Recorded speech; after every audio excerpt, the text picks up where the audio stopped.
Une femme courageuse rentre aux États-Unis après avoir servi dans l'armée. Elle a dû faire 160 missions. Bonsoir, soldat. C'est énorme. Mais quand elle cherche l'amour, C'est pour ça que je vous appelle. Elle a disparu depuis 2 jours. Je me suis aussitôt mise à pleurer. J'avais un terrible pressentiment. la jalousie, la rage Arrête! Ouvre cette porte! et la convoitise Ce type harcelait Maribel. Il faisait une fixation sur elle. brisent une famille. Les choses vont mal pour Maribel. Elle a des ennuis. Maribel, t'es là?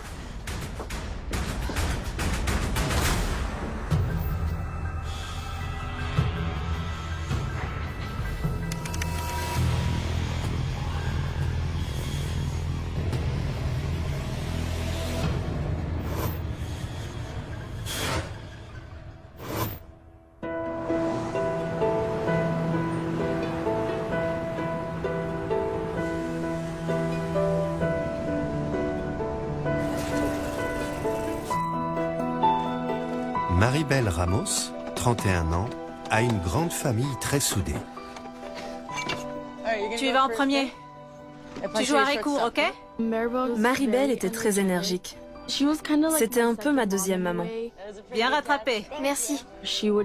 Elle s'occupait de moi quand ma mère avait besoin de prendre du temps pour elle. Je te mets sur une base? Je peux? Oui. Elle était vraiment marrante.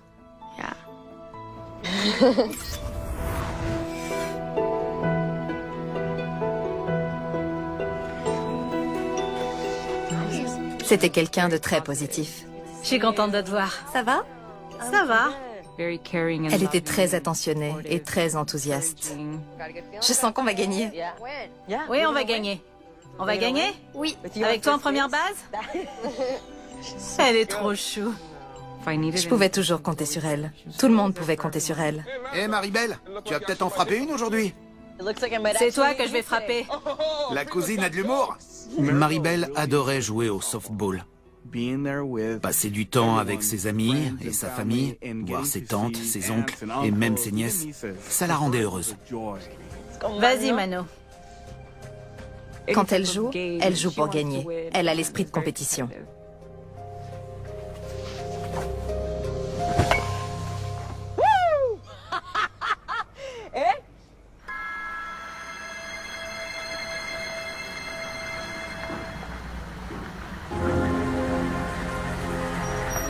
Cinq ans plus tôt, Maribel était encore sergent dans l'armée de terre, spécialisée dans la logistique et le transport. Bonsoir, soldat. En tant qu'Américaine et en tant que Mexicaine-Américaine, Maribel était très fière de servir son pays et d'améliorer la vie des gens. C'est tout? Allez, bonne nuit. Attention, scorpion.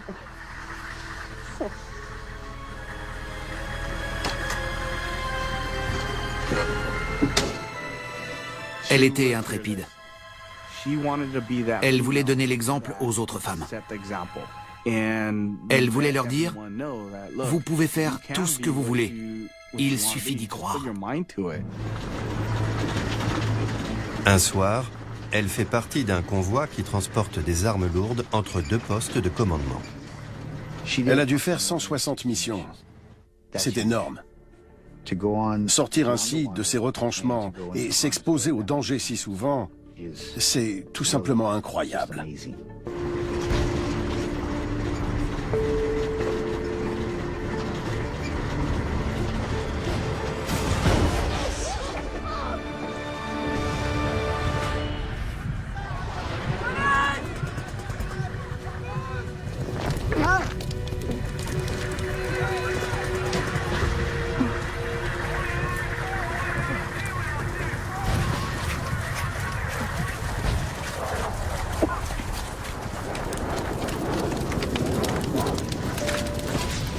Joe! Hé! Ouvre les yeux, mon vieux! Tu peux pas me faire ça, merde!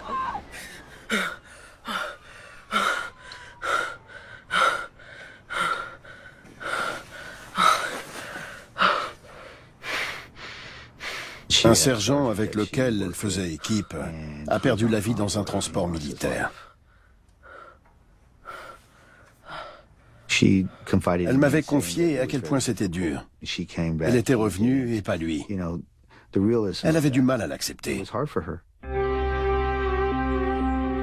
Après 8 ans de service, Maribel quitte l'armée et s'installe avec son petit ami, Chris Carlin. Mauvaise nuit? Non, ça va. Mais elle est hantée par ce qu'elle a vu. À son retour, elle souffrait clairement de stress post-traumatique. Tout va bien. Je suis coriace, je vais gérer. Elle pleurait. Elle ne supportait pas quand il y avait trop de bruit, ni quand il y avait trop de gens. J'ai connu pire. Elle veut maintenant faire carrière dans le maintien de l'ordre.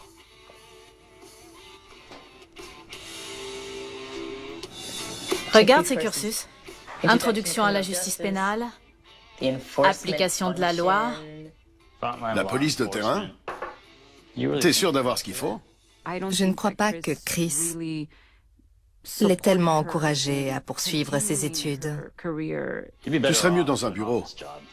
Pour qui tu me prends? Arrête un peu de me dire ce que je dois faire.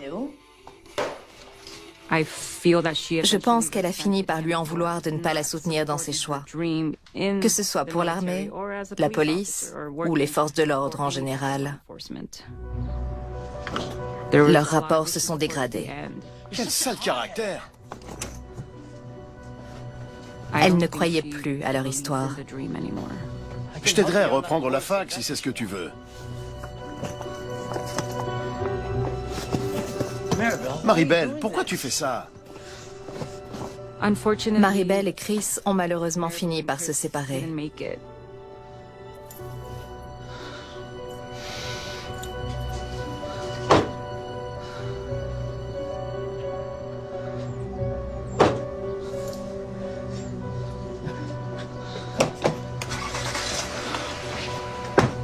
Chris avait le cœur brisé.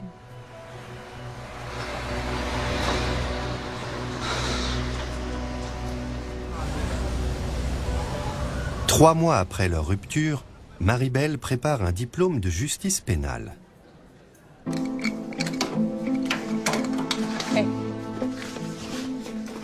Maribel voulait devenir policier depuis qu'elle était petite. C'était son rêve.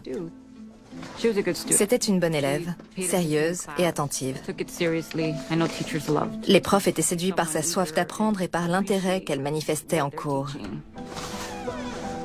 Elle vit chez sa mère, Marina. Maman, c'est moi.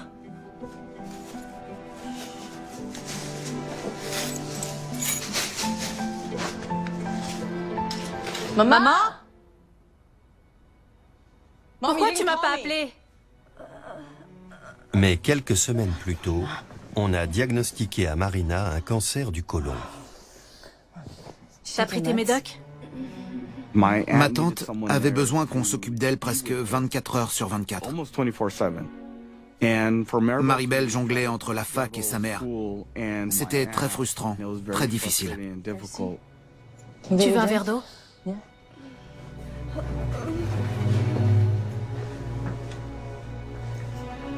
Elle s'éteint à l'hôpital 3 mois plus tard.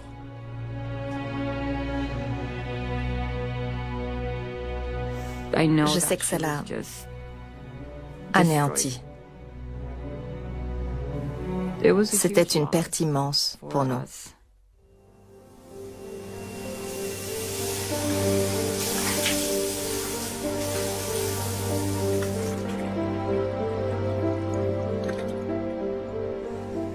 Elle s'est reprise en main et elle a réussi à rebondir.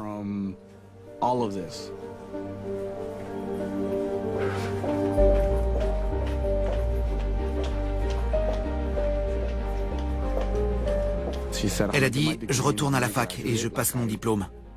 Comme c'était prévu depuis le départ, avant que maman tombe malade. À l'université, Maribel rejoint l'association étudiante des vétérans. J'avais des flashbacks.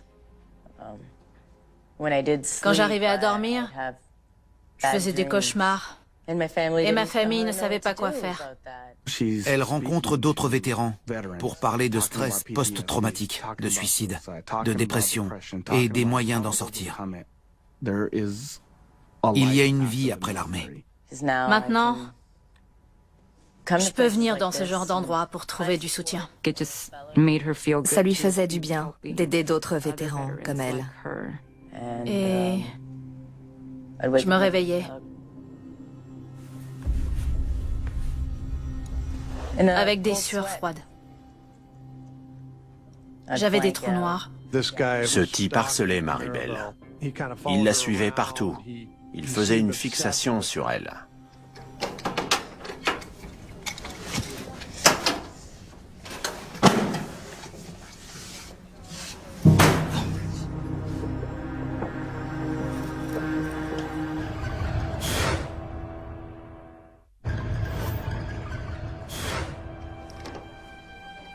À 33 ans, Maribel Ramos vient d'encaisser une rupture amoureuse et la mort de sa mère tout en luttant contre des troubles psychotraumatiques. Et maintenant, elle est harcelée par un de ses camarades de classe.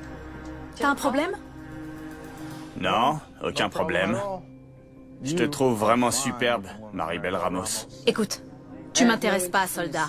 Lâche-moi. Ok, j'ai compris.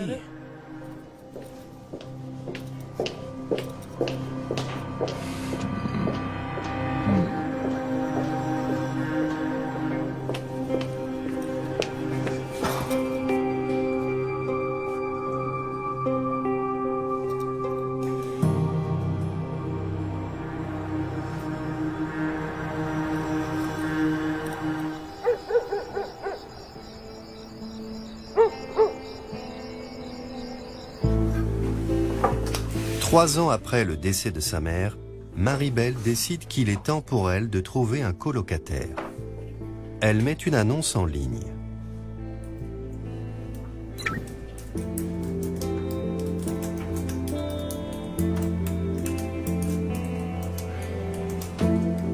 C'est un peu bizarre.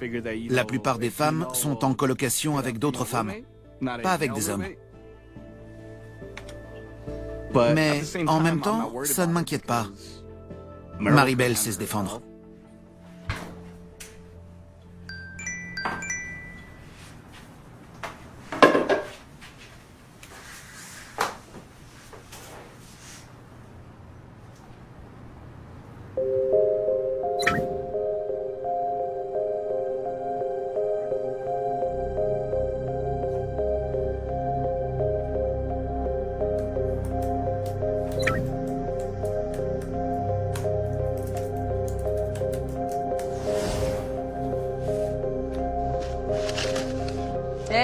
Ça va? Bien, et toi? Maribel m'a dit, Lucie, je veux que tu rencontres Casey, mon futur colocataire. Lucie, voici Casey. Casey, c'est Lucie, ma sœur préférée. Enchantée, Casey. Pareillement. Ça avait l'air d'être un homme calme et gentil, facile à vivre. Elle avait besoin d'un foyer calme. Je me suis dit que c'était parfait. J'adore cuisiner. Quand on aura rentré mes cartons, je préparerai un bon petit plat. Il est déjà dressé. La voilà. Avec le mec à la super voiture. Je ne sais pas ce qu'on trouve drôle. Maribel ne ressentait aucune attirance amoureuse pour lui. Elle est fan de voitures. C'est clair. Mais ils s'entendaient bien, il était super gentil. J'ai pris ces chips parce qu'il y avait une offre. Ah oui? Ouais. Ils étaient à la fois colocataires et amis. Ils faisaient des balades et des randonnées. Ils allaient à la plage ou au cinéma, ce genre de choses. Un beau jour, Maribel se sent à nouveau prête à rencontrer quelqu'un. Elle était prête. Elle avait envie d'une relation amoureuse. Elle allait bien.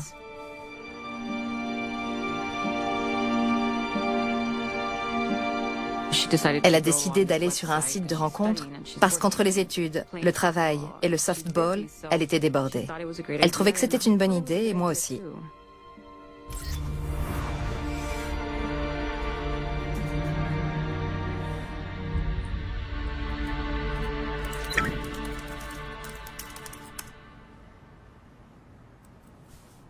D'accord. Je suis sûr que tu peux y arriver. Prends ton temps. Si tu as $1.25, Casey Joy, le colocataire de la jeune femme, ne tarde pas à faire la conquête de toute sa famille. C'était marrant d'apprendre avec quelqu'un d'autre que mon instit. combien tu as? $1,70? Oui, bravo. Trop facile. Oui. Je n'avais pas l'habitude de m'amuser en faisant des maths. Mais j'adorais les flashcards et les petits quiz qu'il me donnait à faire pour réviser cette matière. Très bien. On en fait une autre? Casey, je ne sais pas comment te remercier pour ton aide. C'est vraiment gentil. Un ma puce? Ça ne me dérange pas du tout. Allez, voyons la suivante. Bon, parle-moi de ce Paul. Lopez, c'est ça? Ouais. Paul est génial, mais je veux pas me précipiter. C'est bien, tu as raison. 90 cents. Encore exact. T'as compris le truc? Il te plaît? Ouais, beaucoup. Ok, encore une? Il est mignon. Faut que tu me l'amènes. Je veux le rencontrer. Promis. D'accord. Maribel sort avec Paul Lopez depuis un mois. Sa famille et ses amis l'apprécient énormément. Il a même rejoint leur équipe de softball. Oh, un vrai pro! T'as vu ça? Du vrai travail de pro, mon pote! Paul Lopez m'a fait très bonne impression. Un type sympa, avec une super personnalité. Il faisait beaucoup rire Maribel. Mais la jeune femme s'interroge sur leur relation. À toi, Frankie. Bravo! Sur le papier, Paul recherchait exactement les mêmes choses qu'elle. Mais Maribel s'est vite rendu compte qu'il n'envisageait pas sérieusement de s'engager dans une relation avec elle. Il n'était pas prêt pour elle. Excellent, bravo à tous. C'était un bel entraînement, vraiment un bel entraînement. Franck, bravo Lucie. Et à toi aussi. Et maintenant? Pierre et pizza. T'as vu? Ouais, désolée. T'étais à Haïti après le séisme? C'était comment? Maribel retourne alors sur le site de rencontre où elle trouve un photographe, Alan de Herrera. Ouais, j'adorerais voyager. Pour le plaisir. Elle m'a dit, on s'est parlé une ou deux fois au téléphone. Il est super intéressant. Elle trouvait que c'était quelqu'un de passionnant, avec une vraie profondeur. Elle avait vraiment le sentiment que ça valait le coup d'aller plus loin. Son ex-petite amie, Chris Carlin, n'est pas complètement sortie de sa vie. Salut Maribel, c'est moi, Chris. Écoute, j'ai une idée qui pourrait te plaire. Je me suis acheté une moto. On pourrait partir au Mexique. Juste toi et moi, tu vois. Prendre quelques semaines. Bon, ben, j'espère que tu vas bien. Appelle-moi. Je savais que Chris n'avait jamais vraiment perdu espoir. Il voulait se remettre avec elle. La vie amoureuse de Maribel est compliquée. Et elle est sur le point de devenir dangereuse. Maribel? Maribel, t'es là?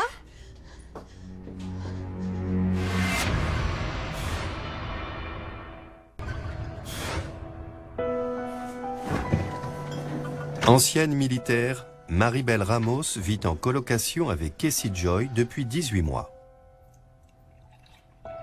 Maribel? Maribel? Tu dors?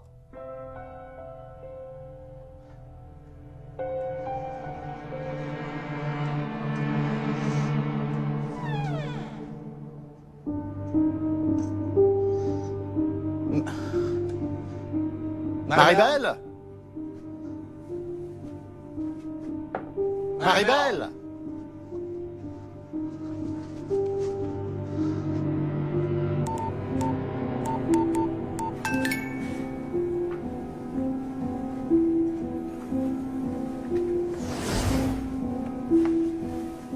J'ai trouvé ça étrange. Je lui ai répondu, Casey, c'est une grande fille. Ça ne te regarde pas. Elle ne te dit pas tout ce qu'elle fait. Et j'ai envoyé un message à Maribel. À 10h42, Casey appelle la police. Ce n'est pas une urgence, mais ma colocataire n'est pas rentrée hier soir. En début de soirée, il n'y a toujours aucune nouvelle de Maribel. Tout le monde s'échauffait avant le match. Et on n'arrêtait pas d'appeler Maribel. Mais on tombait sur sa messagerie. Son téléphone était éteint. Vous savez quoi? On va commencer par des exercices de lancer. Salut mon pote. Ça va? T'as eu des nouvelles de Maribel? Non, j'ai essayé de l'appeler, mais elle répond pas. Pareil pour moi. Je sais pas ce qui se passe. Son téléphone est éteint et personne n'arrive à la joindre. On commence à se dire que c'est pas normal. Unité 14. Ce jour-là, la police reçoit plusieurs appels d'amis et de proches inquiets. Qu'est-ce que vous savez? On essaie de savoir ce qui a pu se passer, de trouver une explication, c'est tout. On veut savoir, c'est notre ami. Sa disparition nous inquiète beaucoup. Où elle est? Ça ne lui ressemble pas. Elle n'est pas du genre à filer comme ça. Les portes et les fenêtres de chez elle sont toutes fermées à clé.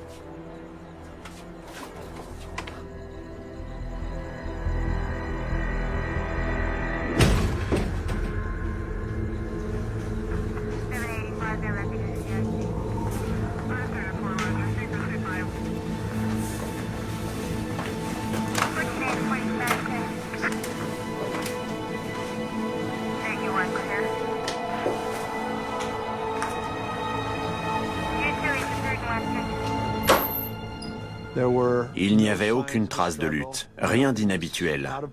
Il ne manquait que son téléphone portable, ses clés et ses papiers.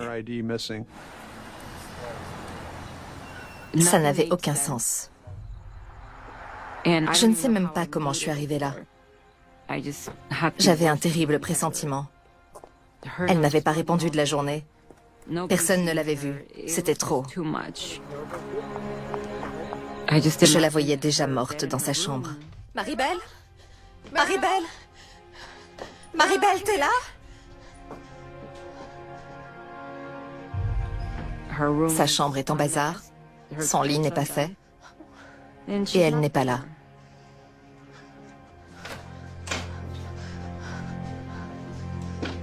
Casey, des nouvelles de Maribel? Monsieur l'agent, je suis Casey Joy, le colocataire de Maribel. Je vous ai signalé sa disparition. Je suis très inquiet. J'ignore où elle est. Elle n'est pas rentrée à la maison ce matin. D'habitude, elle m'appelle pour me dire à quelle heure elle rentrera. Mais là, je ne sais vraiment pas où elle est. Les policiers ont commencé à penser qu'il ne s'agissait peut-être pas d'une simple disparition. Ils ont demandé à Casey Joy de les suivre au poste. Vous connaissez Maribel depuis longtemps? On est colocataires depuis plus d'1 an. Je la connais très bien. Et ça ne lui ressemble pas. Casey a tout de suite coopéré. Il était très inquiet pour Maribel. Elle ne découche jamais. Elle ne s'est jamais absentée plusieurs jours sans que ce soit prévu. Il pensait qu'elle avait dîné avec un homme et n'était pas revenue. C'est pour ça qu'il était inquiet.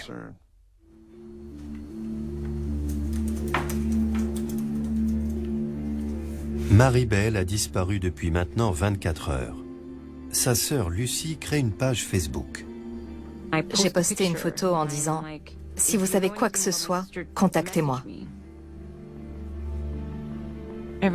On a tous posté des choses sur les réseaux sociaux pour faire savoir qu'elle avait disparu et demander si quelqu'un avait des informations. Petit à petit, la nouvelle s'est répandue et il y a énormément de gens qui ont essayé de voir s'ils pouvaient nous aider.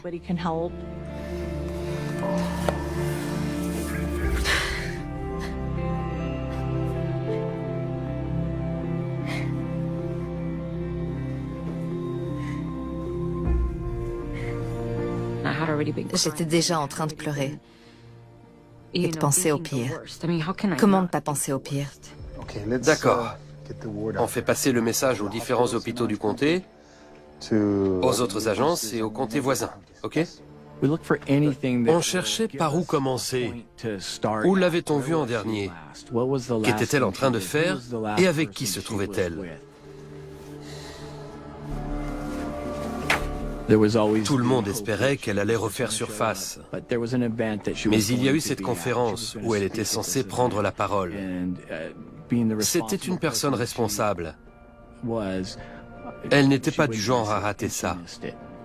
Pourtant, elle n'est pas venue. Et ça a suffi à nous faire penser qu'il lui était peut-être arrivé quelque chose. Tu as pu avoir son relevé téléphonique ? Dans ce genre d'affaires, les premières 48 heures sont cruciales. Les enquêteurs commencent par demander les relevés bancaires et téléphoniques. Passe-moi les relevés bancaires. Puis ils agissent très rapidement. Merci. Rien n'indique ce qu'a pu faire Maribel depuis sa disparition. Si elle était partie pour quelques jours, on aurait enregistré une activité sur son compte bancaire et sur son téléphone. Or, il n'y avait rien de tout ça. Le relevé de ces appels téléphoniques contient pourtant une information intéressante. Son dernier coup de fil a été pour Paul Lopez, avec qui elle est sortie pendant un temps. Ça va entre vous deux? Oui, ça allait. On s'est tout de suite intéressé à Paul Lopez. On se disait que s'ils s'étaient rencontrés après cette conversation téléphonique, il était aussi la dernière personne à l'avoir vue vivante. Très bien. Vous avez travaillé le 3 mai? De 14h à minuit. Et le lendemain, j'ai commencé à 9h. On peut vérifier?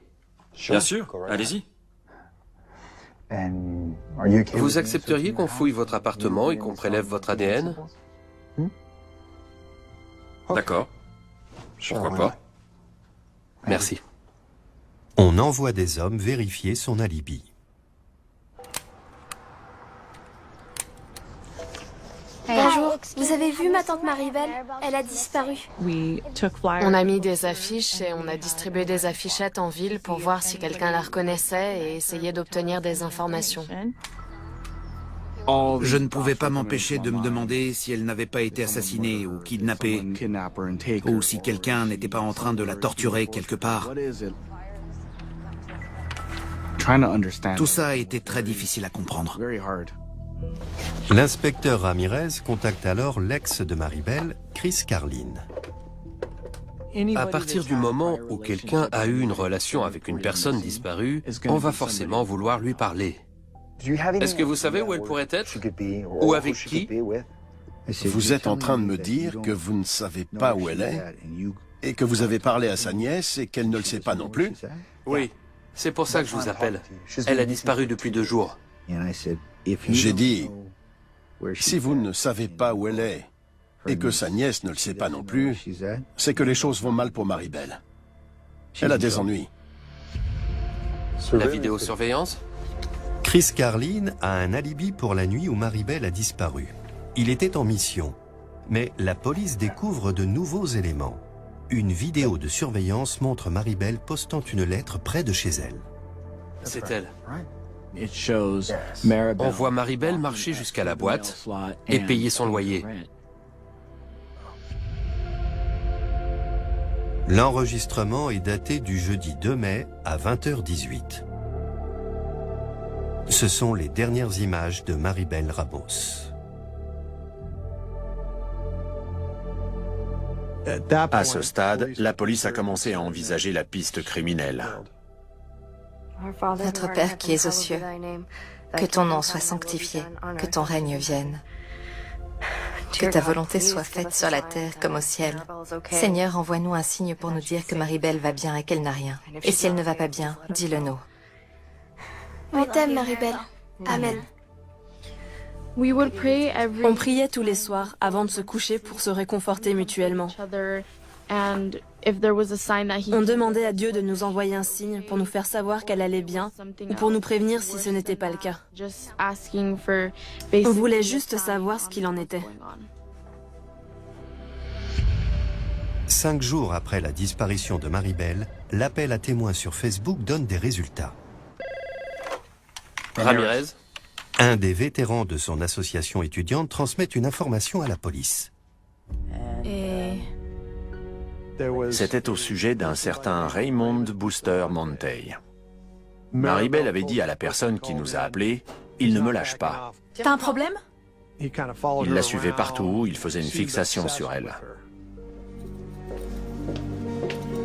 Les enquêteurs ont alors décidé d'interroger ce Raymond Booster Montey. La police envoie aussitôt un agent chez lui. Mais celui-ci ne tarde pas à découvrir que l'homme est parti vivre au Japon. On a pu vérifier qu'il était effectivement reparti pour le Japon. Il n'était pas aux États-Unis au moment de sa disparition. L'alibi de Paul Lopez est lui aussi confirmé. Son employeur atteste qu'il travaillait au moment où Maribel a disparu.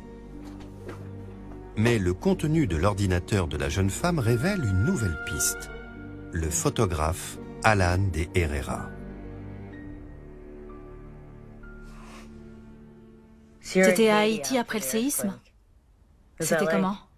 Il avait contacté Maribel et ils avaient prévu de se rencontrer le 5 mai 2013, 2 jours après sa disparition.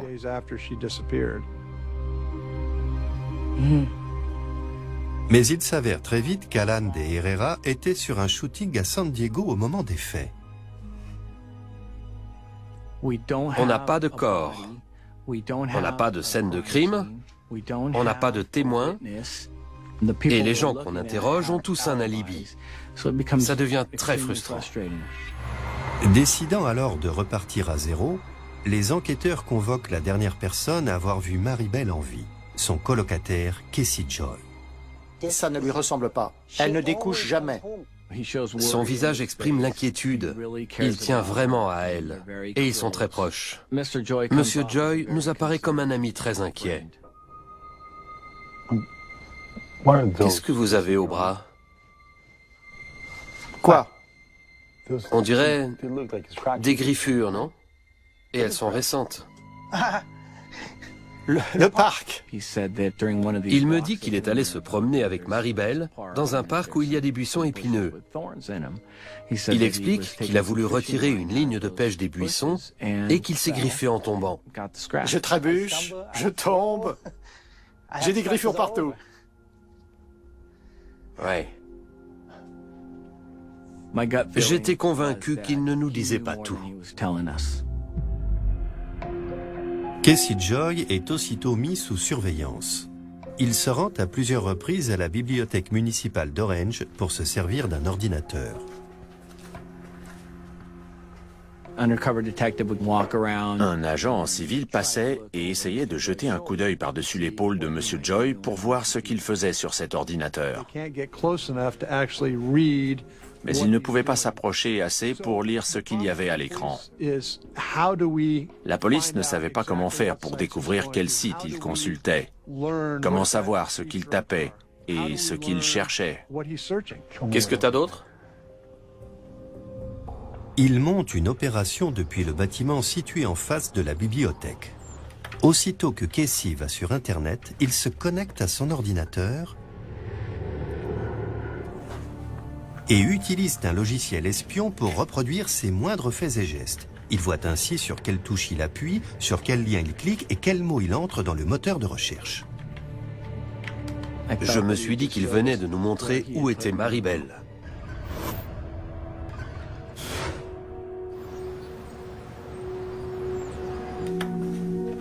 Casey Joy fait désormais figure de suspect dans la disparition de Maribel Ramos, une femme de 36 ans.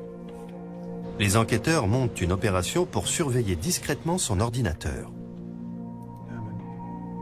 Un logiciel espion leur permet de voir tout ce qu'il fait en ligne.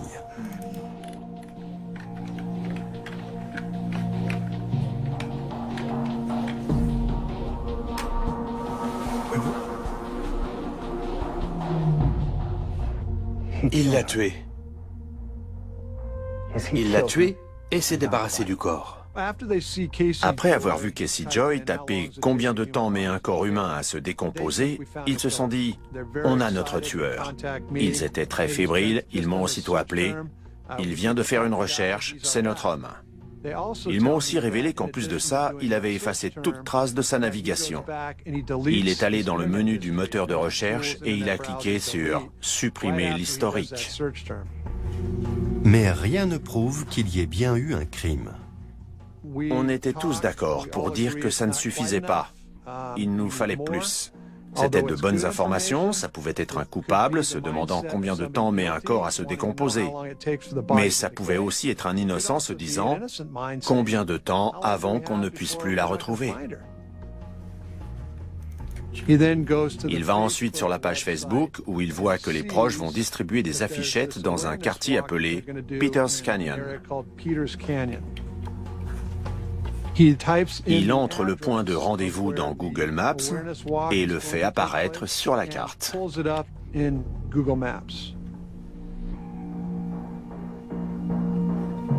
Casey Joy zoome ensuite sur un lieu isolé à quelques kilomètres de là. Pourquoi zoomer sur ce canyon isolé juste après avoir regardé l'emplacement du rassemblement? On est tous convaincus qu'il s'agit d'une information capitale. Il vient de nous montrer où est le corps de Maribel Ramos. Il veut voir quelle distance il y a entre l'endroit où il la cherche et celui où il s'est débarrassé du corps.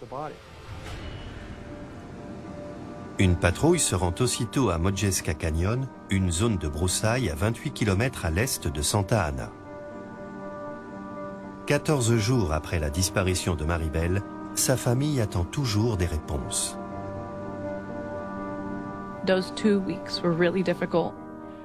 Ces 2 semaines ont été très difficiles. Tout ce qu'on pouvait faire, c'était attendre et prier, en essayant de rester positif et d'organiser d'autres rassemblements pour faire parler d'elle. Notre seule préoccupation était de retrouver Maribel. Toute la famille faisait corps pour la retrouver. C'était très dur.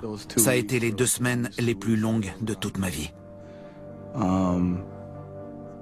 Très stressant. Je priais tous les jours. Parfois, je m'arrêtais même sur le chemin du travail pour adresser une prière à Dieu. Aidez-moi à surmonter tout ça. Aidez-nous à retrouver Maribel. J'espère qu'elle va bien.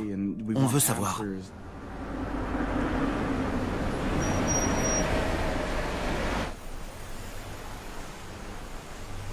Une battue est organisée à Modjeska Canyon.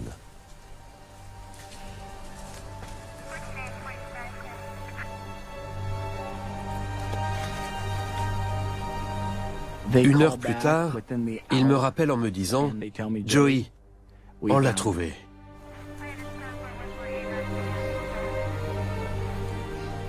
Elle était enterrée sous des petits rochers, mais les os de ses jambes ressortaient et on voyait partiellement son corps. Le cadavre est dans un état de décomposition avancé, mais l'analyse dentaire confirme qu'il s'agit bien de Maribel. Je me suis effondrée et j'ai fondu en larmes. Je ne pouvais plus m'arrêter de pleurer.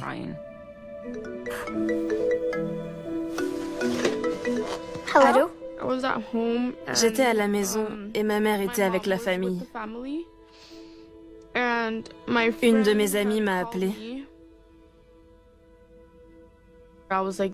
J'ai dit, ça ne peut pas être ma tante. Si ça se trouve, ils se sont trompés de personne. Quelqu'un d'autre a disparu. Je ne voulais pas que ce soit ma tante.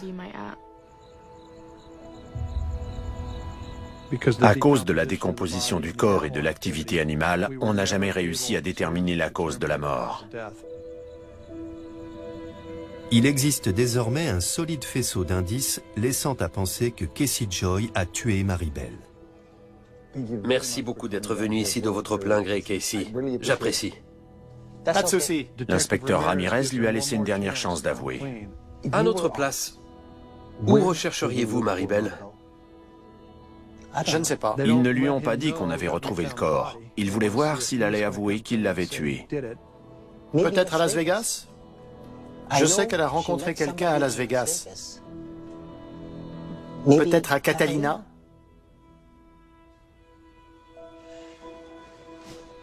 Casey, je crois que vous savez où est Maribel.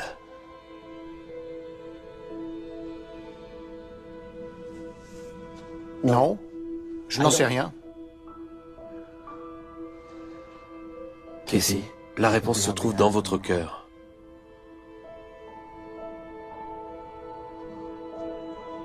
Non, pas du tout. Je m'en vais. Il se lève pour partir et à ce moment-là, il l'arrête. Personne ne sait comment Casey Joy a tué Maribel Ramos. Mais l'enquête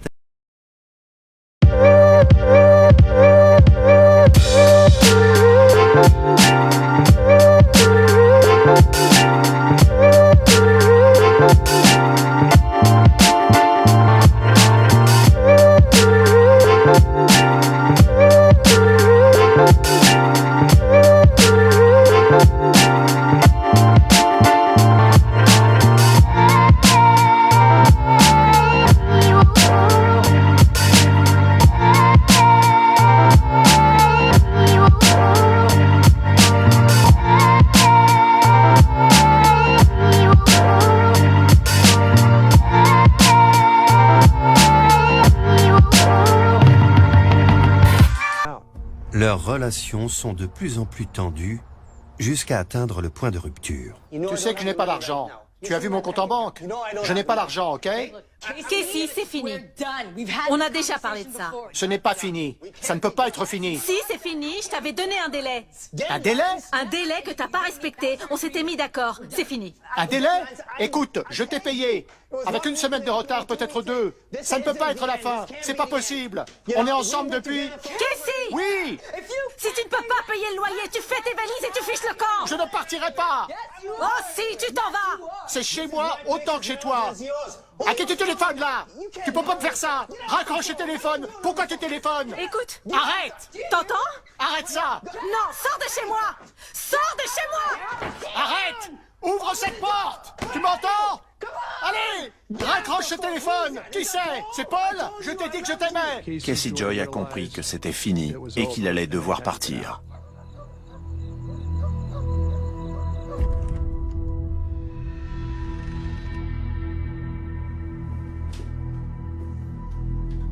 Je pense qu'il s'est dit, si je ne peux pas l'avoir, personne ne l'aura.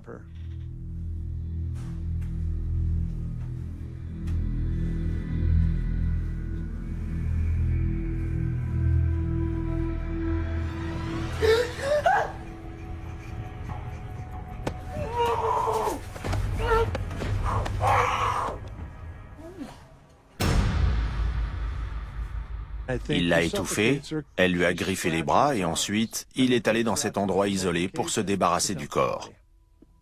D'après moi, c'est comme ça qu'il l'a tuée. Casey Joy a continué à clamer son innocence.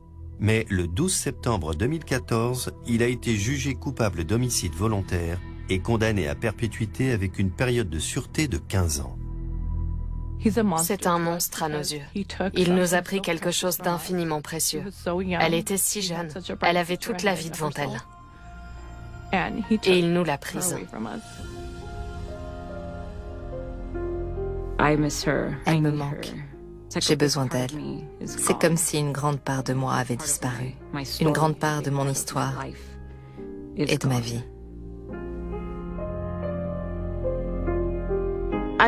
Pour moi, c'est une guerrière, une légende. C'est mon modèle parce qu'elle a fait beaucoup pour le pays et pour sa famille. Je ne veux pas savoir comment elle est morte.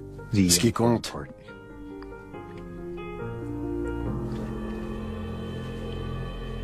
ce sont les bons moments et comment elle a vécu.